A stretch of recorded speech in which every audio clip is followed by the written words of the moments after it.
The pitch is looped towards shortstop. Petroselli's back. He's got it. The Red Sox win. That is pandemonium on the field. Welcome to the Great American Collectibles Show, brought to you each week by the National Sports Collectors Convention. Join us every Wednesday evening at 6:30 p.m. Eastern Standard Time and get the latest news from the greatest experts in the sports collectibles world. You can watch us on the Great American Collectibles Facebook page, as well as YouTube, or you can listen to us on Spotify, Pandora, iHeartRadio, or any of your favorite podcast platforms. And now your hosts, award-winning sports collectibles author Tom Zappola and Boston radio personality Lou Blasi.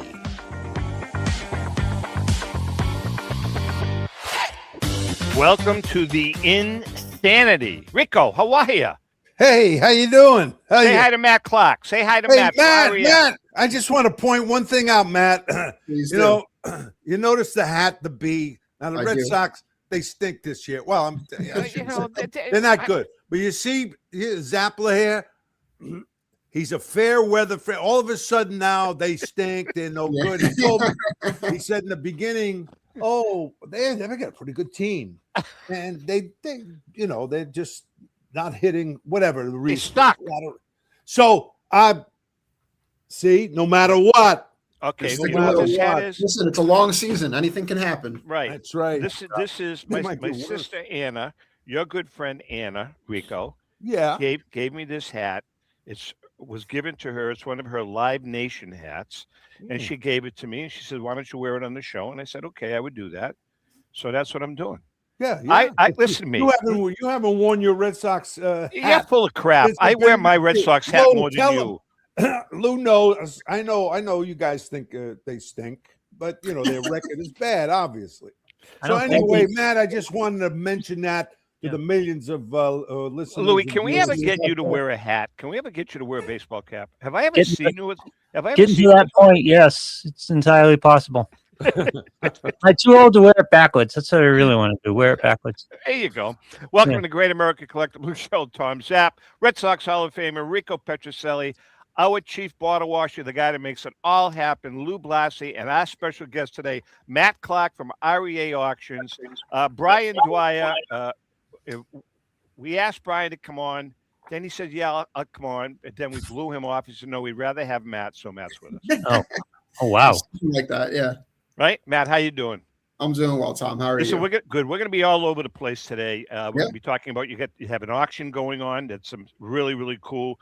Talk a little bit about the hobby. But there's one thing that has really, really I've been obsessed with, and I need your opinion on it, you guys. Sure, please. You guys? The Ritz Cracker. Oh, here we go. Now, oh, God.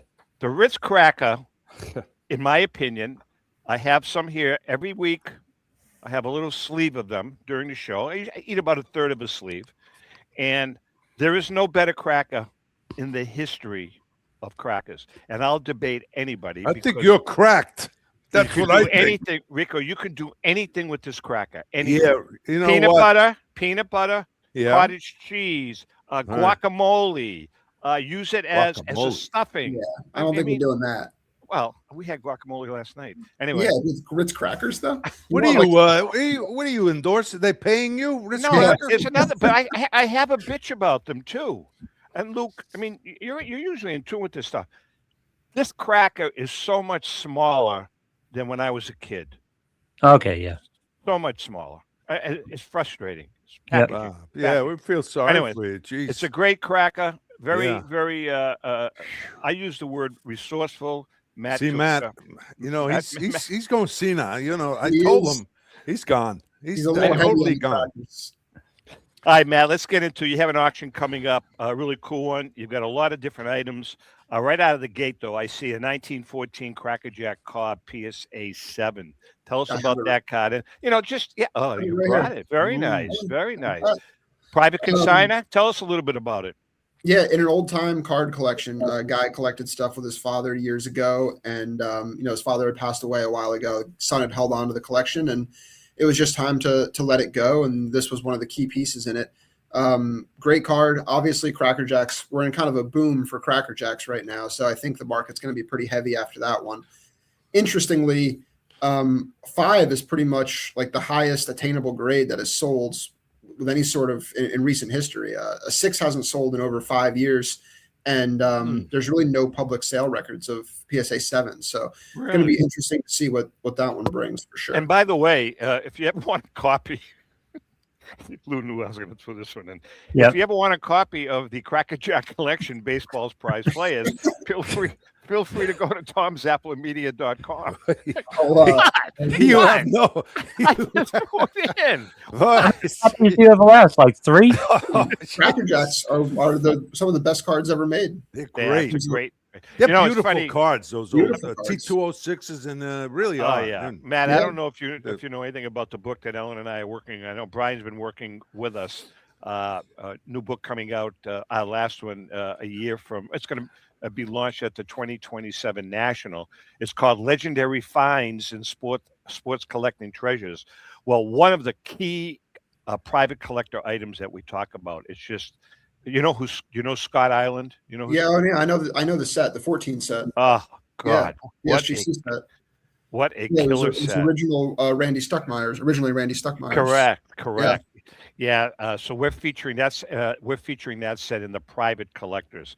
You know, it's funny because we've reached out to a lot of private collectors, and we're asking them just what is your one iconic piece that you own that is your favorite, and he did not say the Cracker. We forced him. I said, no, we got to use the Cracker Jack. He's got, that he owns the rookie jersey of Jackie Robinson, the Jackie Robinson rookie jersey. I didn't know that. Yeah, I did not know that, man. That's which one are you going to use? Which one? Jesus Christ! I mean. Yeah, from a find perspective, the Cracker Jacks probably make more sense, but from a historical significance perspective, I'd say I think the Jack. Yeah. Matt, what is your role at REA? Operations director. I do a little bit of everything. So I handle a lot of stuff that we send out for grading to PSA, SGC. I break down a lot of collections, and then I also bring in a lot of collections. So I go out, work on consignments, travel a good bit, go to shows. So I got my hand in a lot of different things over here. But it's fun. Keeps it interesting that way. Absolutely. Lou, did you have a question? Yeah, I'm just looking at the list of things that you're auctioning off, and I saw the 71 Topps Baseball First Series wax box. I'm wondering if the line of vintage is moving at all. Is 71 vintage now, or how is that working? Is the line creeping as we go forward? The line, Lou, is creeping into the 80s, I think. All right. Yeah, I mean, wow. I don't know. It's tough. Where you draw it now, I've heard people in today's day and age, we obviously stick to the major sports cards, and vintage is kind of our specialty. But I've heard, the talk of the town is Pokemon now. People refer to like early 2000s Pokemon cards as vintage Pokemon, which seems like an oxymoron to me. But yeah, no, I think what a lot of people regard as the line for vintage now is like right around 86 because of Jordan. Okay, and that crosses all sports. Yeah, I think so. Yeah, do you ever run into the wave of availability that you found in the 80s? Does that help crimp that vintage moniker a little bit, at least for baseball? Perhaps. I mean, I guess it's tough. I don't know if I've thought about it like that. I mean, I think the line for baseball was kind of always right around 79, 80. I think at this point, a lot of people consider the Henderson rookie a vintage card. It's 46 years old. But yeah, I don't know. It's a tricky one. All right. So Matt, to follow up on what Lou just asked. So right now we're at 85. What happens when that line creeps up to the junk wax era? Then does it skip from there into 92, 93, 2000? Where's the big gap going to be? I don't know. It's difficult to say. I've actually thought about this a lot because if you listen, I kind of maybe it's a weird analogy, but I think about it sort of along the lines of music, right? When you think of like classic rock, that line hasn't really moved. Like it's kind of stayed in the 80s, and everything else just kind of gets new definitions as you go on. Yeah. So I don't know. I don't know if we'll come up with new ways to describe this stuff, but they're definitely, I think as a lot of it too is that people my age or a little bit older than me, but don't have a lot of connection to the players in the 50s and 60s. As they get older, have good jobs, and they've got some disposable income, they want to collect the Mattingleys, the Clemens, the Bonds, Bo Jackson, like those guys of the world. And I think that the quantity of cards that are out there does pose a little bit of a problem, but I think that you kind of solve that by just collecting them in really high grade. So I wonder if it's self-correct too, in the way that people didn't think they were valuable, so they didn't keep them. And as they start to age and get into the 40+ years old, maybe availability starts to be crimped a little bit because people just didn't think these cards were going to be valuable going forward. It's possible, but I think that, relative to the people who thought that about 50s and 60s and 70s cards, it kind of pales in comparison. I mean, they were dumping those things in the Hudson. Rick, you played from 64 to 76, correct? No. What year did you play? I played in 13th season. 12 full season, then I came up in 63. But go ahead. But my question is, do you own? You're vintage. Do you own? Jeez. No do you debate own there. any? How many cards of yourself do you own? Honestly, Rick. Well, what do you call it? PSA sent me. Oh, that's right, Joe did. Remember a bunch of them. I forgot about that. I want to say 50, 60 cards at least. So you have one from every season. Almost every season. I mean, my collection is my wife is responsible. The kids, they got it because we didn't collect anything in my era. So anyway, but the vintage, they're great cards, but reality is well, Rico's a modern freak, by the way. No, Matt. I'm not. Yes, I you love are. vintage. Don't say that, but I'm telling you, as the industry grows, you're going to have to push a little bit of the judges and the Otanis and some of these others. Not necessarily this 2020. No, I think there's validity to that. Yeah, I mean, you look at like early 2000s cards. When I got started in this industry, I never thought that pool host cards or even Derek Jeter stuff would really. I mean, Jeter's kind of a bad example because the card is really tough, but pool host, Ichiro, guys like that, I never thought they'd have the weight that they're pulling now. So I think it's only a matter of time before.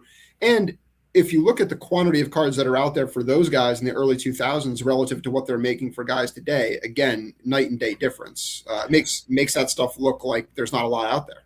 Hey, Matt, and you're bringing up a good point. But fast forwarding to today, to what's going on today, is the whole concept of we call them manufactured rarities. Yeah. What are your thoughts on that? I mean, is it really, is it helping the hobby? Is it hurting the hobby? And is it ever going to stop? Well, I guess, is it ever going to stop? Well, it'll only ever stop if people stop buying the material. If the customers don't demand it by lack of purchases, then it'll, Topps, Bowman, Panini, they'll never stop producing the cards. There's just no incentive to. Like, if they're running a business, they've got to make money. And if people are buying the stuff, there's obviously a market for it. Is it helping the hobby? I think there's two ways that you can look at that. From if it brings people into the hobby, if it gets kids interested, if it gets a new generation of people interested, and you have all these different, as you put it, manufactured rarity cards, and people can get involved in them at different price points, that might be a net positive thing for the industry as a whole. You're bringing in a new generation of collectors. You're bringing in people at different price points that are interested in the material. I don't think it has a tremendous benefit long-term from a resale perspective, especially on those lower tier cards. I think that, when you used to have a 1 of 1 or a 1 of 5 or a 1 of 10, it really meant something. And now there's just so many different products that you can have a 1 of 1 that really just is not that big of a card, which is exactly. I mean, there could be 21 of 1s from 20 different companies. It's like of the same player. I mean, it does. I think it's getting. Matt, I wanted to ask you if it happened, if the players somehow, some way, they can get paid. You know what I'm saying? Right now, your players' card sells for $1 million. They don't get anything, obviously. Right. You know? Well, yeah, but they're cutting big deals, Rico, with the card company. Well, that's what. Yeah. Yeah, but it's all part of the. How much is it going to hurt? How much would it hurt the industry? You know, the auction house. Oh, that's a good point. People. Good point. If the players were getting a cut of the sales. Yeah. I mean, I'm surprised they're not pushing for it because the agents.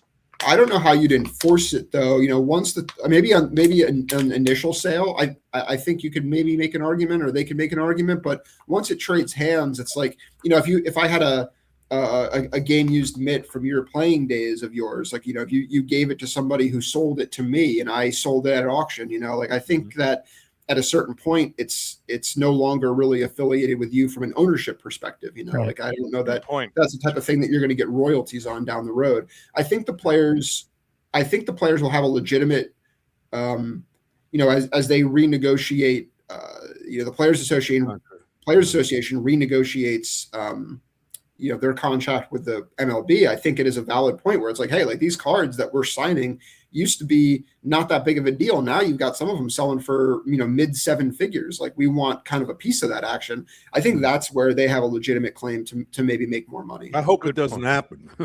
Really good point. Hey, Matt, you've got some, let's talk about wax boxes. Really, I mean, they've exploded. You've got a 61 Topps football, 62 Topps football. Are those unopened wax boxes?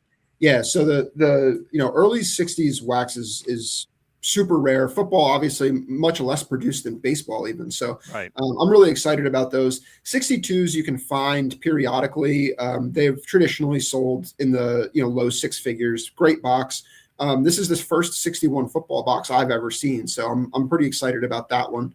I really like, not that I don't, you know, I love the baseball stuff, but you know, we see so much of it that it is, it's really interesting when you see some football stuff come across your desk, or some basketball or hockey stuff. So I really get a lot of enjoyment out of seeing those items, and the display part of it is just so cool to me. Yeah. Would this investigation of the NFL that's going on, that will be going on, will that affect the industry at all? I don't think it'll affect it as it relates to us. I don't think it's going to have an effect on vintage cards and vintage material. You know, that's one of the reasons why I always why I love that stuff. It's kind of set in stone. You know, I mean, there's not much that Jim Brown or Mickey Mantle can do to tarnish their reputation at this point. Yeah, that's true. What about you? Have you you were a collector? You must. Yeah, have been I was going to ask that Kid. question. Good, yeah. Very well, good go ahead. question. You can answer. No, you asked the question. Well, I'm older than you, so I should have first. Are you a collector, Matt? Yeah. So I listen. I don't collect. I don't have a very defined focus anymore. I used to collect cards that I was interested in. I worked at SGC, so I'm a card guy by trade, and I would just kind of I buy cards that I loved. 71 Topps Nolan Ryan, one of my favorite cards. Ernie Banks rookie. Yeah, Rico still has nightmares about Nolan Ryan. Hey, I hit 057 against him. What do you want? Go ahead. I'm sorry, Matt. No, that's all right. What about memorabilia? I mean, you know, I've gravitated totally away from cards. You know, I had quite a collection over the years. I kind of liquidated everything. And I'm not, I mean, I buy pieces of memorabilia, you know, when something piques my interest. I feel that memorabilia now, I can't remember who we talked about. I think it was Joe Orlando said the thing he liked about memorabilia is the player's DNA is like on the item. Are you a memorabilia guy at all? You know, I think that memorabilia is super cool. I find game used bats to be most interesting. I just think from a, you know, kind of to Joe Orlando's point, it was like, you know, the player held it. It's part of the game. It's the tool that he used. And I think that there's a lot of data that a guy like John Tauby has on what the players ordered. And I just think I like the authentication process about it. I like the idea of them. I don't have any personally. I've gravitated towards photos a little bit. I collect Jim Brown, so I've collected some like early football photos, some Jim Brown photos. I think they're I've kind of been captivated by original photography lately. No, that's photography has really exploded. Reek, what do you have for bats? Your 40th home run bat is in Cooperstown, right? Yeah, they own it. Why do they own it? That was the deal. That was the deal at that time. So you didn't loan it to them; you gave it to them. Well, I had to sign something. I had to sign, a release for the bat, and maybe if I beg and cry, maybe I'll get it back. But because I would sell it. So, do you have any gamers? I mean, do you have many gamers at home? Game used bats? Well, I gave them to my kids. Oh, but they have kids have them. Yeah, I have 4 sons, and so they came over one night, and I said, which bats? Take your bats. And so they took World Series and All-Star and game used bats. So are there any? So they have it, but I love the bats too. I love beside the cards. Maybe because I was a position player, not a pitcher. But that is fun. All right, good. Do you have any game used golf clubs you can sell? I got. I swear, I got a Hilrick Bradsby, a wooden. Wait, I got for when I signed for the bats, I got $200 off golf clubs. I took the golf clubs. Wait a second. What kind of clubs were they? Hilrick Bradsby. You still got them? Yeah, I got the what do you call it? The driver and stuff. It's wood. That's when you. Yeah, that's when you signed the contract for bats. Wait a minute. Right. When you signed the Topps contract? Oh, you get the stereo. Yeah, the stereo. Right. Think about that, Matt. Think about what players during Rico's era used to get rather than what players you sign with Topps now. You get a few bucks. Rico got a stereo. We got to pick out of a catalog. Yeah, I think those early Mays, Topps and Bowman contracts he signed for $35 or something. Oh, wow. Crazy. That's crazy. All right, listen, we're going to take a quick break. Matt Clark from Rea Auctions is in the house. Max, he's going to be with us for the whole show. We come back. A little brief All-Stars cardboard memory with no music because Lou kind of screwed up again, but we're not going no images. No images. Oh, we have music? See? No, I can put this music underneath if you want, yes. Oh, that'll work. I can put the old music underneath if you want to. I don't care what you put on it. It doesn't matter. Hang in there. We'll be right back.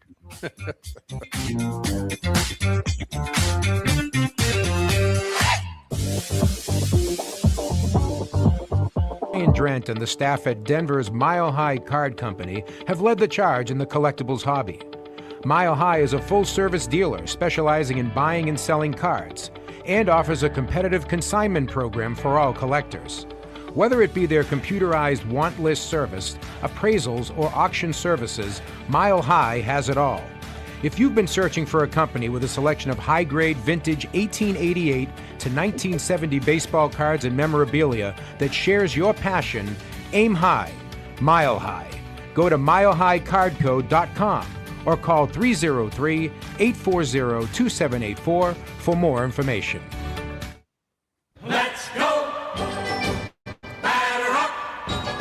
Hi, everyone. This is Rico Petrocelli. JustCollect.com, a leader in the vintage sports card industry, is giving free appraisals on your vintage cards. They'll evaluate your collection for free and let you know the value of it at no cost and no obligation. If you're ready to sell, JustCollect.com will offer you industry-leading prices to buy your card collection. To begin your free baseball card appraisal, visit JustCollect.com or call them at 732-828-2261. That's JustCollect.com for your free vintage card appraisals and top buy prices for your cards. Check out JustCollect.com today. Hi, this is Dan from Memory Lane Auctions, here to remind you that the renowned Memory Lane Collectibles Company has served as a beacon of light to the collecting community for the past several decades. Indeed, folks, it has been our utmost privilege and pleasure to provide the most enthusiastic collectors with an abundance of the finest sports cards and memorabilia for America's most coveted sports personalities via our world-class auctions. Whether you choose either a private sale transaction or the auction route, Memory Lane cordially invites you to reach out to us to maximize the value of your prized possessions. Also, it is not just sales that we pride ourselves on being the best of the rest, because if you are seeking a particular keepsake for your esteemed gathering, we will be relentless in our quest to find that special piece to fulfill your collecting dreams.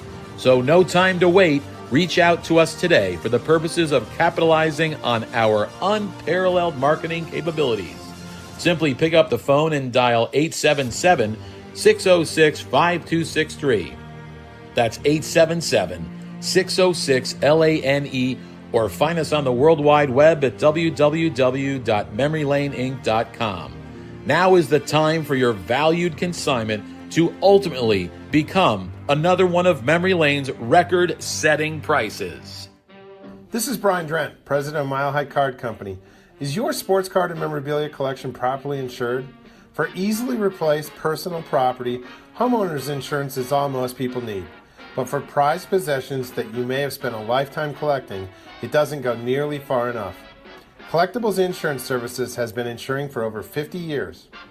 They offer a full range of protection and a $0 deductible at an affordable rate with no appraisals required. I know because they insure my collection. If you have a minute, go to collectinsure.com and learn more about insuring your personal card or memorabilia collection. With record-breaking sales from everything from the white border T206 Honus Wagner for $3.12 million to some great items that support the Jackie Robinson Foundation, Golden Auctions has set the highest standards for the finest in sports cards, autographs, and game-used memorabilia. We're always accepting consignments of high-end premium sports treasures or entire collections. Please register for our next auction and bid now at goldenauctions.com. That's golden with an I.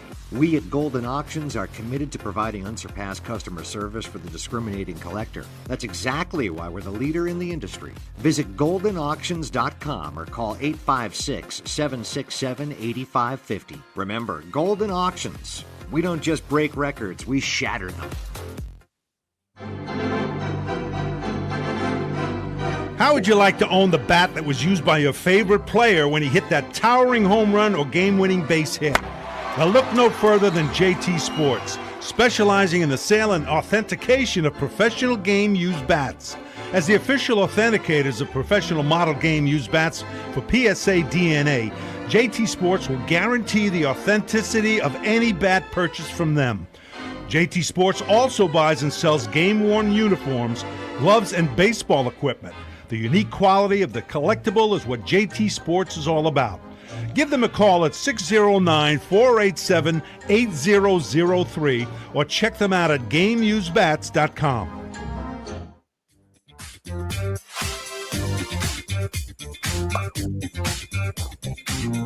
Okay, we are back. Matt Clark from Rea Auctions is in the house. Louis here. Rico's here. Rico's choking. Rick, you okay? Yeah, no, it's no. You know what it is? It's the allergies from this stinking what do you call it? Pollen. Been brutal. I've been dying the last couple of days. Rick, my Baccarats came in today. I was out of them. Oh, good for you. It's the cheap cigar, but that's all right. Anyway, all right, listen, it's time for a little reading from an All-Stars Cardboard Memory. Yeah, this was one of the fun books that Ellen and I put together with Rico and Joe Orlando. Rico played with 55 of the 56 with or against 56 of the greatest Hall of Famers in history, guys that were friends of his, Willie Mays, Mickey Mantle, Babe Ruth, Ty Cobb, Joe Jackson. Babe Ruth, yeah, thanks. No, you know, Frank Robinson, Hank Aaron, just a golden age of baseball. So fortunate. So today, one we're going to talk about that I think he was one of your favorites because I think you had some luck against him, was Jim Palmer. Personally, these are Rico's words. Personally, I think Jim Palmer was one of the classiest pitchers I ever faced. Jim had a very good fastball, curveball, and changeup, and he pitched intelligently. He was one of those guys who acted the same whether he won or lost. Jim pitched in a lot of clutch games and was, without doubt, Baltimore's most consistent and talented pitcher. In my opinion, when the Orioles had the 4 20-game winners, he had the best stuff of all of them. Of course, playing with Robinsons, Powell, and the rest of those guys helped him, but there's no doubt he was the real deal. I played against Jim for most of my career, and I hit him well. There was one game in particular in 1975, a big game in September against the Orioles. We were leading the division by about 4 games, but Baltimore was on one of their streaks. The pitching matchup for this particular game was Jim against our guy, Louis Tiant. Now, that's one hell of a pitching duel. We wound up winning the game 2-0, and I was fortunate to hit a home run. That game really gave us the momentum to go the rest of the way. Jim had a high, hard fastball, which was difficult to catch up to. I think I had some success off him because I disciplined myself to lay off that particular pitch. Later on, we talked at fantasy camps, and Jim would give me the business about being a low ball hitter. He told me when I laid off his high pitches, he knew he was in trouble. Initially, I started as a high ball hitter, but guys like Palmer started throwing a steady diet of curveballs and low fastballs, and I learned to adjust. Of the pitchers that I faced over my career, Palmer was definitely in the top 10. I remember after Jim hurt his arm, he came back and tried to throw a little ephus pitch followed by slow curveballs. But as he got better, he went back to being his old self. Jim really loved the Orioles and spent his entire career with them. During that time, they were a real juggernaut with 3 World Series wins, and they were in the postseason a number of times. Jim won at least 20 games during most of the 70s, and he was dominant, winning the Cy Young Award 3 times.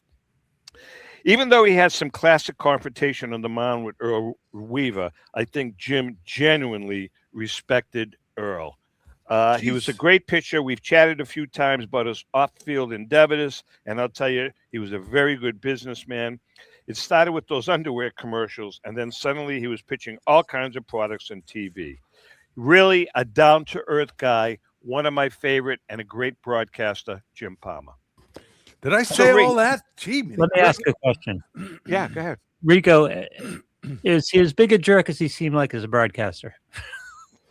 I don't know what it is. With broadcasters. Yeah, with broadcasting. And Matt, jump in here, by the way. More critical. Yeah, Schmaltz too, on, when he does the games. Yeah, he's the same way. You're right. I mean, he never stops talking. He's a bright guy. Was a heck of a pitcher.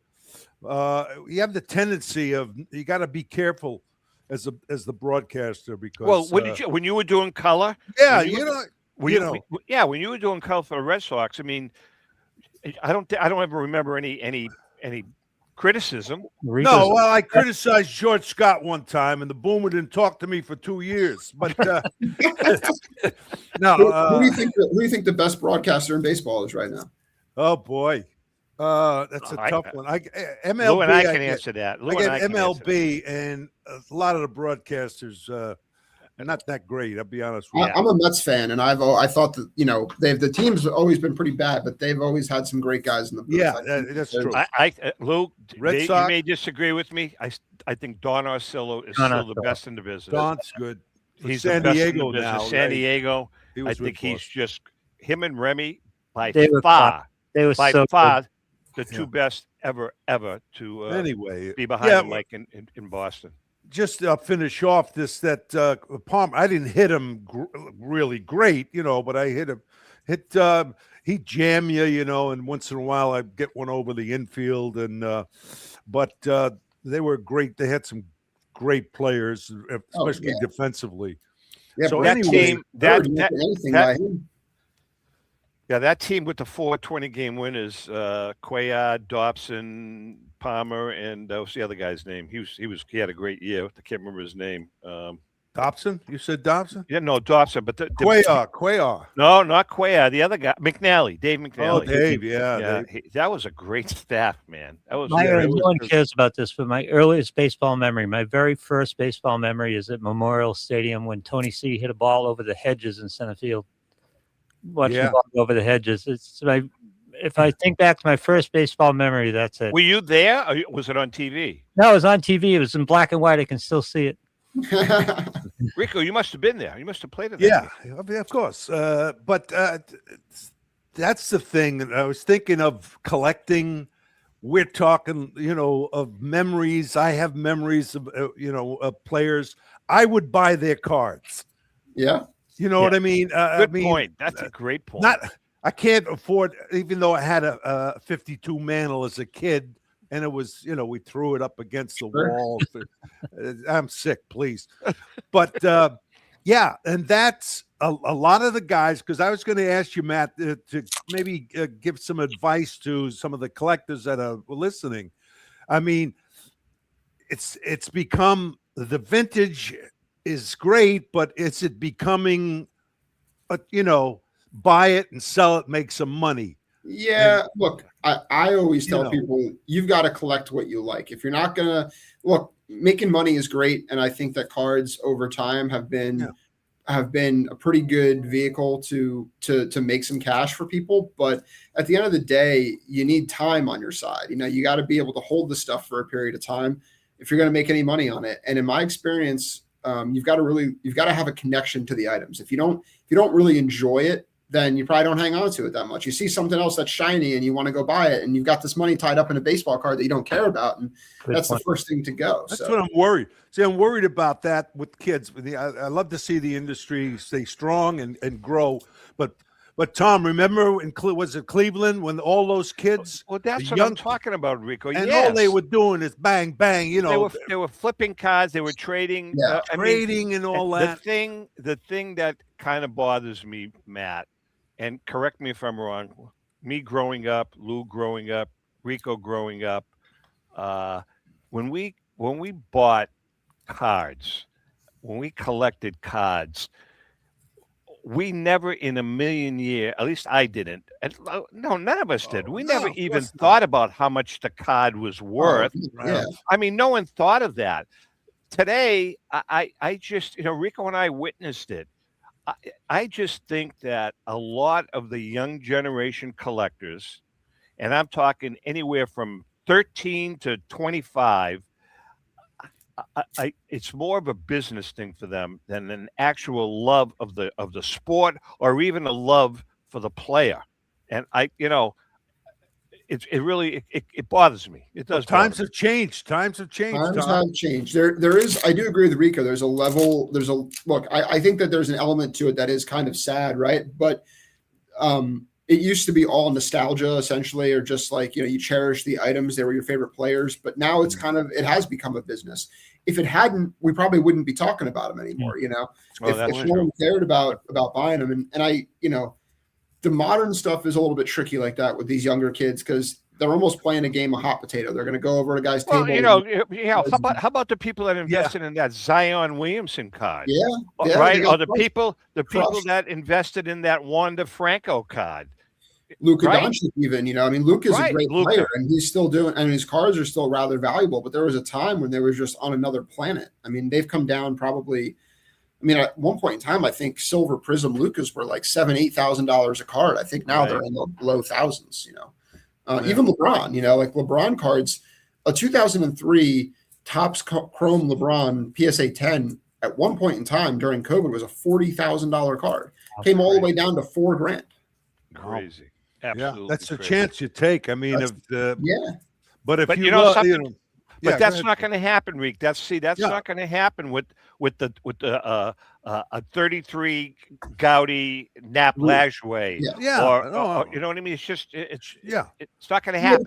You can go out and you can buy, you can trade penny stocks or day trade stocks, or you can just go out and buy Apple or buy Amazon or buy buy an index fund, and so I think it's all about kind of what piques your interest. But at the end of the day, you've got to be good at it. Losing money isn't fun for anybody, Good point. Naturally, you don't want to lose, but it all depends, like you said, on the person's attitude. They love a player, they love a team. Or maybe they'll buy their cards or even memorabilia and other stuff. So, but it's a great industry. I mean, it's it really is. There's no doubt. Jeez. Really. I think the thing that I kind of have a hope for, and I think that does hold true in a lot of cases, as the modern material gets these younger kids interested. take basketball, for example, the Lucas, the LeBrons, you get them, the Wembys, you get them in the door with that. And then at some point, with all the money that's flying around on those cards, they have to look back and say, well, like, what's a Chamberlain rookie worth? Or what's a Bill Russell rookie? Like, I could get a Kareem card for a fraction of what I'm playing for, Victor Wembanyama. It almost seems logical to diversify at some point. So I think Good point. I think the modern is a gateway to the younger generation, but I do think that at least in some capacity, it does lead to some vintage stuff. We are chatting with Matt Clark from Rea Auctions. Rico, why don't you earn your money and tell us about our good friend What Tom money? Aruji. Earn what money? Where is it? All right, I want to talk to you about our friend Tom Ruggie. I really do. And the staff at Destiny Wealth Management. If you're a card or memorabilia collector, Hold on. Wait a minute. I can't see. What's These the glasses over-under? stink. What's the over-under of him screwing this up? No, I won't screw it I'm up. not keeping score. All right. Go ahead. If you're a card or memorabilia collector, have you ever thought about how to manage your collection long term? Well, I certainly have. I look at my personal collection, and through the advice and expertise of Tom Ruggie, I've learned that you need a professional to help categorize, evaluate, and eventually put a liquidation plan together with dealers or auctioneers if you or your family decides to sell your collection. Most importantly, you need to be aware of the tax ramifications when you liquidate. That's a good point. Although Zap and Lou have begged me to include them when it comes time to depart with my 40th home run ball or my 67 World Series glove, I'm going to Tom Ruggie and the Wealth Management Group. And don't forget, Ruggie Wealth Management will also handle all of your investment needs. That's Ruggie Wealth Management, the go-to company to manage your collectible decisions. I'll tell you what, Rico, give us the bat and the glove, and we'll bring it to Ruggie for you, Lou and I. There you go. Yeah. Okay. Fair enough? Yeah. We're going to bring it to Matt. That's who we're going to bring it to. That's right. I would be honored. Hey, Matt, how long have you been at REA now? 7 years. How do you like working for Brian? Brian's a great guy to work for. I don't have a bad thing to say about him. He really is, man. I'll tell you, Brian Dwyer, he's a kid that has really there's where you draw the line in the sand on what's a kid now, Tom. He's 40 good years point. old. I know. Well, to Tom, everybody's a kid. But he was Brian's done a great job. How many people do you guys employ? We got about 20 people working here. It's 19, 20, something like that. Most of them in the office. We've got a couple people, Calvin Arnold, over in Dallas, and guy in New York City. So, but yeah, we've got a pretty good crew here, and it's a great place to work. Before we take a break, go ahead, Rick. Yeah. I'm sorry. Well, I was going to ask about people. Do they ever complain that they didn't get enough money for the card? Listen, I mean, we do the thing that we pride ourselves on is going over value expectations before we take consignments in. So we like to lay the groundwork of what we think is realistic and possible.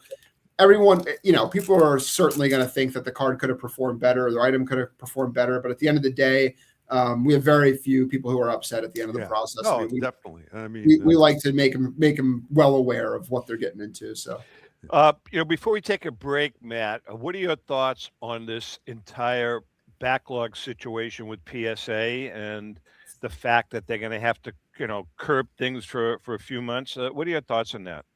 Again, I think there's a silver lining in everything, which is it obviously shows the strength of the card market in general. If PSA is so backlogged, they have to shut down services. It obviously shows a lot of support for the industry that we're in. That being said, it's unfortunate. I mean, we already got a business to run. There's a lot of businesses in this industry that rely on the PSA services in order to operate at full capacity. So that does throw a wrench in things. I'm fearful that them shutting down is just going to inundate SGC and Beckett, and it's going to have a trickle down effect. So hopefully it's a temporary solution. They get it sorted out pretty quickly and back up and running. Well, they are investing $200 million in their infrastructure. They're going to be hiring 1,000 people. So eventually, I think the dust is going to clear. But could you imagine having to hire 1,000 people? Who's doing those interviews? 1,000 people. But Matt, this kind of bottleneck usually sparks innovation. And what do you think that could possibly look like? How is the game going to change? Because something has to change at this point. Maybe what PSA is doing is enough, but something's going to have to change fundamentally in this whole grading process. Yeah, I agree with you, Lou. I don't know. It's not, especially for the more modern cards that are coming out. It's not impossible to me that the industry takes a step back from grading. That market is so reliant on liquidity and how quickly items trade that I don't know that, the current turnaround times or even relatively feasible turnaround times that a company like PSA can offer will be able to be sustained in that industry long term. So I think you are starting to see people trade ungraded cards a lot more frequently. I've seen that too, and I totally agree with that. All right, listen, we're going to take a quick break. We come back. We have one more segment with Matt Clark from Rea Auctions. We have an on deck with Rico, and Lou has a question. I do. I don't know what the question is, Rico, and I'm sure we're going to be waiting with bated breath. I answer everything, anything, and everything. Rico, I got to be honest with you. Today you look very relaxed. I told you because of pollen. I'm dying here. Is that what it is? Yeah. All right, we're going to take a quick break. We'll be right back.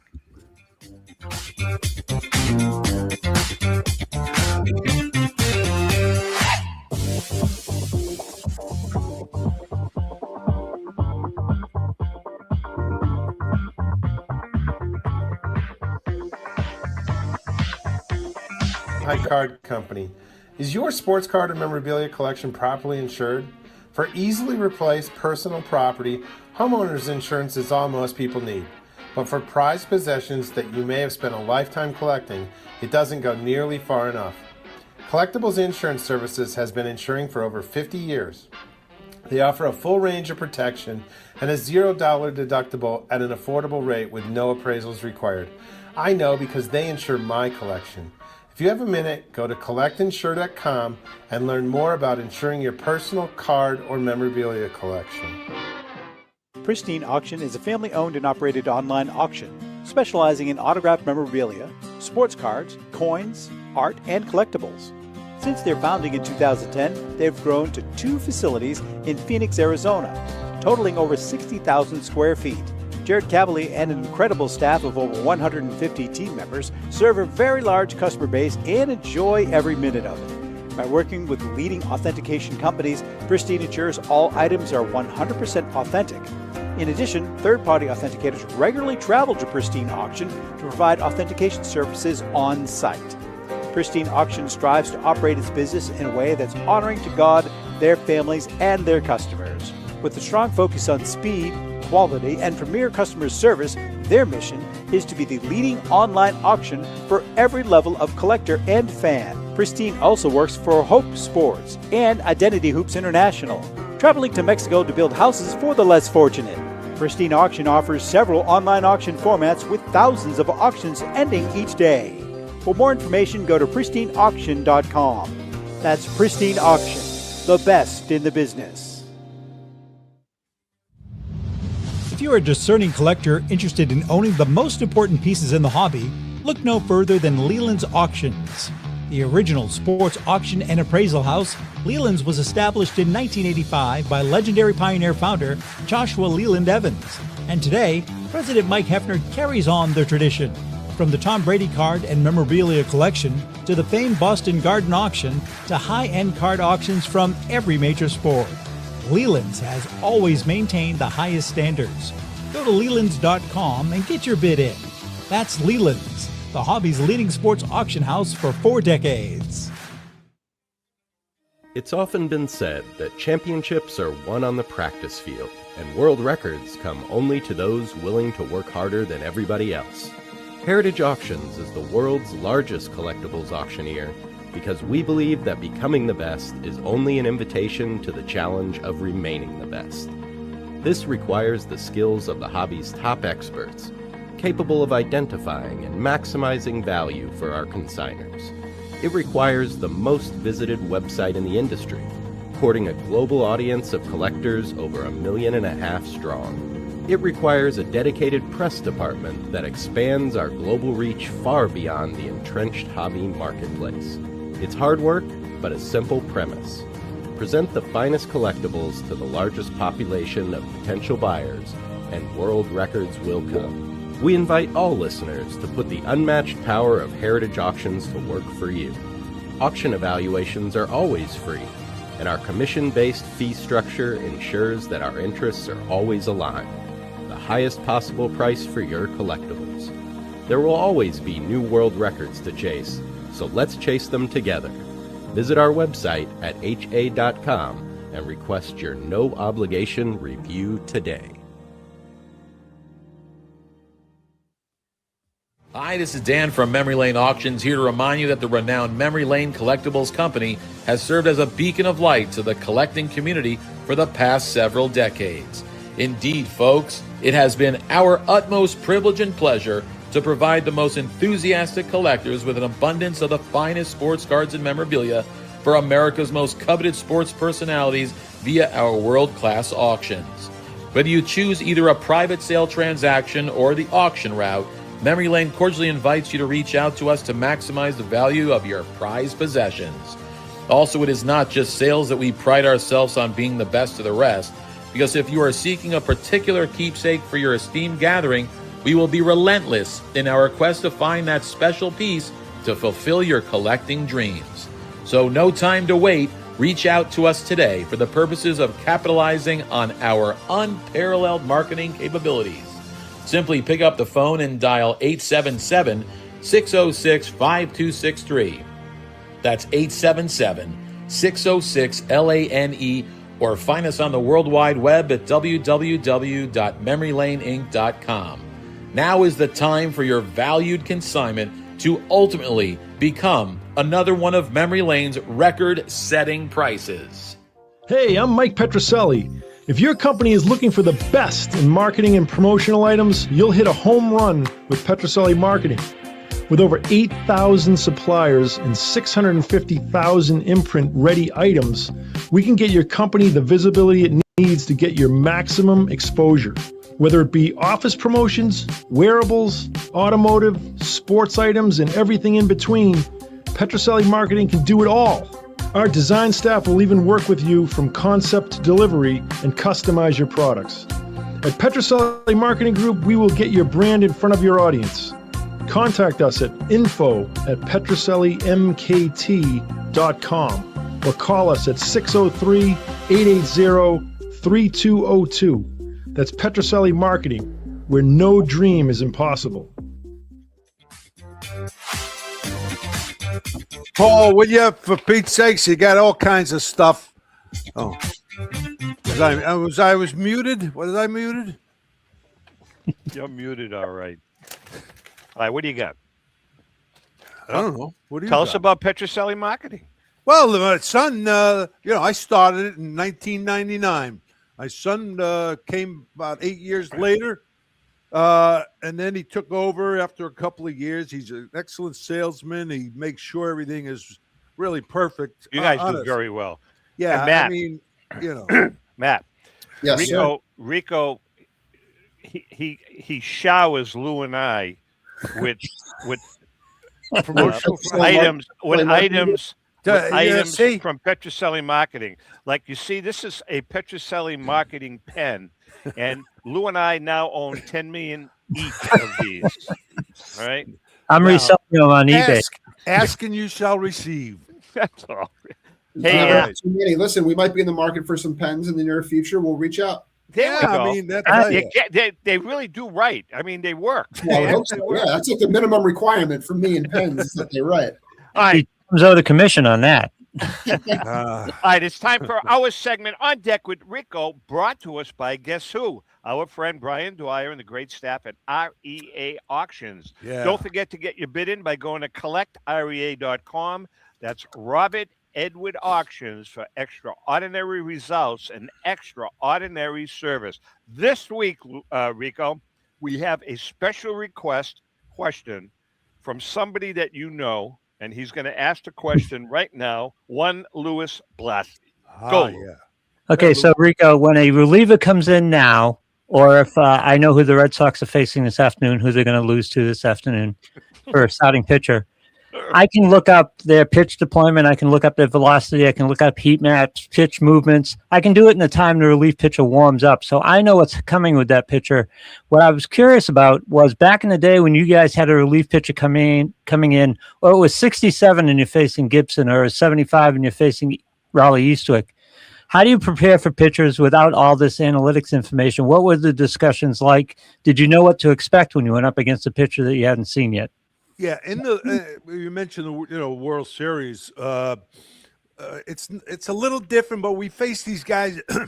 Excuse me, a lot of them in spring training, but we knew what a guy was throwing. If a young pitcher came in, first thing they have scouting reports on him. Okay, he's got a good breaking pitch. He likes to throw the fastball a lot, and so we go there. But what the guys. I mean, come on, you remember this is your livelihood. But Rico, but if they brought up a kid like in the middle of the season, they bring up a kid from AAA, a relief pitcher.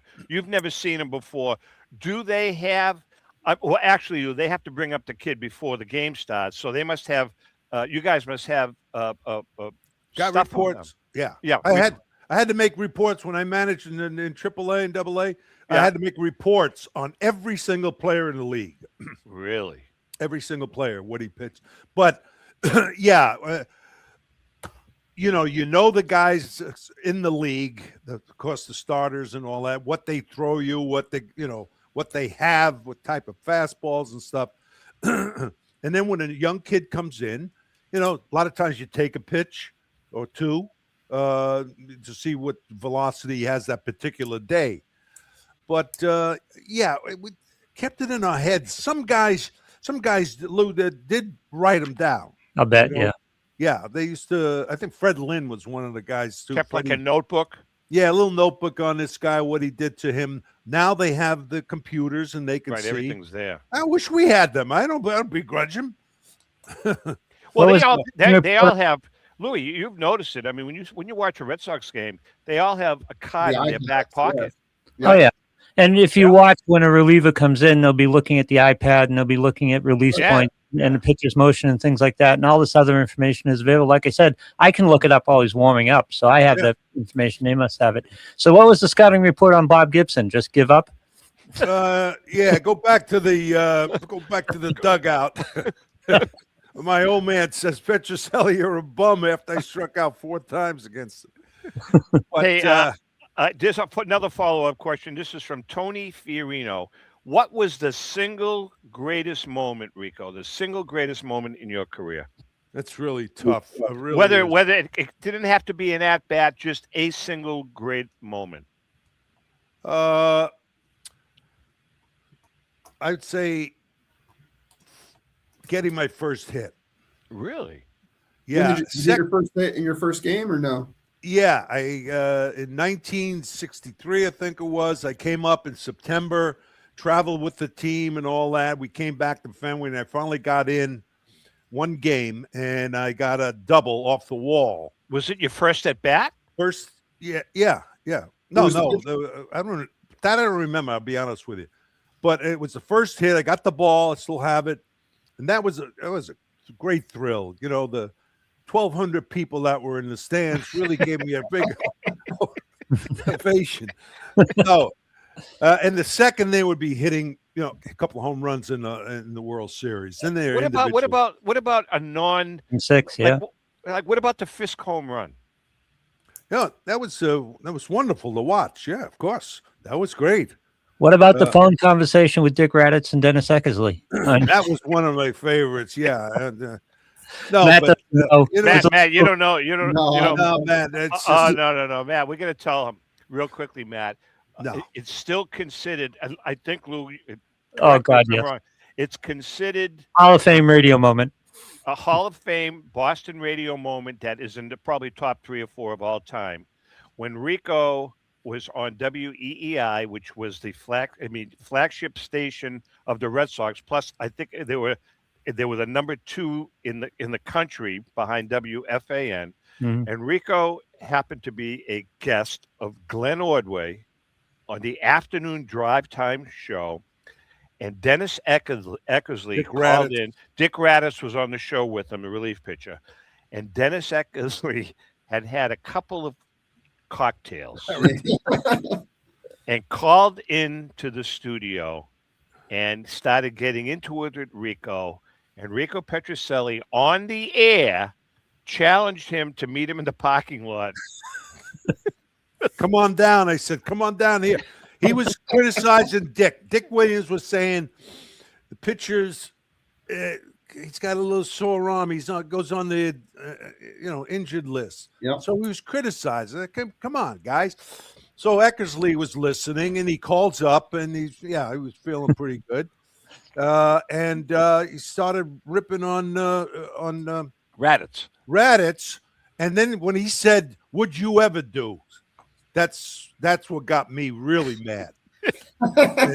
I was driving. Not me, Raddatz. What Raddatz ever do is one of the great. Yeah, he was a great relief pitcher in his time. Yeah. I got pissed off. I still listen to that. Yeah, that was Eckersley is great a great kid. You guys made up years Oh, later. yeah. You guys made up. Eckersley was a good guy. Yeah, He really was, and he was a hell of a broadcaster. Yeah. So anyway, Matt, that's it. Let's get All right. back. 1,000 vendor tables, 3 days. The biggest card show in the Northeast comes to Marlborough, Massachusetts this month. The Northeast Sports Card Expo takes place June 26th through the 28th at the Four Kicks Sports Complex. 3 full days of 150,000 square feet packed with sports cards, Pokemon, TCG, memorabilia, and more. 1,000 tables means a lot to dig through. Vintage cards, modern cards, Pokemon, memorabilia, and much, much more. Card grading services will be available all weekend, along with autograph authentication from JSA. Plus, meet more than 50 autographed guests. Every paid admission includes one free autograph from each celebrity guest, redeemable during their scheduled appearance time. Get your tickets now at northeastsportsexpo.com. And it's more than just cards, by the way.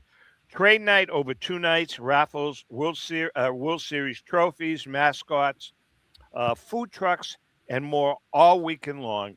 Plus, different commemorative show posters will be given away to the first 200 attendees. General admission is $20. Early entry and super early entry options are available. Kids under 12 get in for free. If you're buying, selling, trading, or searching your next big pickup, this is the place to go. The Northeast Sports Card Expo, June 26th through the 28th in Marlborough, Massachusetts. Yeah, well, I was clean shaven before you started that commercial for. Hey, I got a beard now. I read what they give me. Speaking of reading, Lou, how about our good friend, a little insurance information? Well, as many of you know, Finkelmeyer Insurance Agency has been insuring collectibles since the early 80s. The late Tom Finkelmeyer wrote the original sports memorabilia insurance policy when no one else in the industry was insuring sports collectibles. A lifelong collector of sports cards, Tom Sr. instilled the love of collecting in Tom Jr., who is the current president of Finkelmeyer Insurance Agency. Tom Finkelmeyer Jr., with 3 decades of insurance experience, has paired that expertise with 50 years of collecting and with a litany of professional designations, including counseling and risk management. Tom covers every aspect of your collectibles insurance needs. Unlike some companies that sell collectibles insurance directly to the consumer online, Finkelmeyer Insurance Agency is the only independent retail agent who specializes in sports memorabilia and collectibles nationwide. Representing all major companies that sell collectibles insurance, there's no agent that insures more collectors, dealers, appraisers, auctioneers, or events in the collectibles hobby than Finkelmeyer Insurance. Our good friend and hobby legend John Tobby of JT Sports has been using Finkelmeyer Insurance for over 20 years. If you want more information, go to thefia.com, thefia.com. That's Finkelmeyer Insurance, where collecting is our passion. All right. We got a couple of minutes left. Great job, Lou. Very good job. Hey, Matt, how long have you been in the total hobby? I started working for my uncle Joe Drellick in 20. Joe is your uncle? Yeah. I did not know that. How about that? Nice. He's great. Joe's a good friend. Joe, obviously, Joe is the big. NSCC is one of the big sponsors. Yeah, he's a busy guy now. You think? Oh my God, it's unbelievable. Yeah, we're gonna be broadcasting from the National on the Friday of the I think from 1 to 3 on the Burkus stage. Joe's a great guy. What have you seen? What are some of the changes that you've seen, Matt? During my you've seen, time? yeah. Well, I mean, you look back, and I'd certainly would love to be buying cars at the prices they were at the 2010 National, which was my first show. Jordan rookies at 5 to 10 grand and things like that. But I mean, I think that there's more of an appreciation now, not only for cars but for memorabilia. We've seen the photo market move tremendously. Game used bats, jerseys are just night and day difference. One thing that hasn't changed much that I'm really kind of excites me is that people are really still collecting sets. I've always kind of expected that to kind of start to fall by the wayside, but those guys who we still get consigned tons of ungraded raw sets every auction. The guys who are guys like the Batter's Box or Greg Morris who sell that stuff online. Yeah. They're selling more of it than ever to set builders. So I mean, listen, there's obviously been like a industrial revolution. There's been a lot more there's been like a tech revolution during that time, but I don't know, I think at the core it's still the same hobby. Well, the national looks a little different when you walk in today than 2010, that's for sure. You used to be able to get a table. When I was setting up with Joe, he would wait until he would try to get a discount table. So he would wait until like the end when all the tables, a couple of weeks before the show, a month before the show, he'd try to get space that they hadn't sold yet. And now there's a waiting list of like 100 years. Yeah, and they got two floors. I mean, you got the whole building. They're upstairs in Chicago now, and they still got a waiting list. Right, Rick, did you have a question? No. We're good. Yep. All right, listen, we're just about out of time. Matt, when does the auction end? Give us the particulars. Yeah, so we have a monthly auction that goes live tomorrow and closes June 21st, and then our big summer catalog auction is July 28th to August 16th. So collect. Right. You guys usually run your summer catalog auction is usually run during the national. Yeah, so we'll open it the day the national opens. And by the way, Brian will be on stage with us on Friday afternoon. I think we have him scheduled for the first hour, along with Joe Orlando. We're going to be close. This is the first time, and I've never met him. I haven't met him yet, but I'm looking forward to it. He's a good kid. Do you know Gordy Bonkers? Yeah, I know him very well. We used to do a lot of work with Gordy, yeah. Yeah, Gordy is going to be co-hosting the show with me for the 2 hours at the National.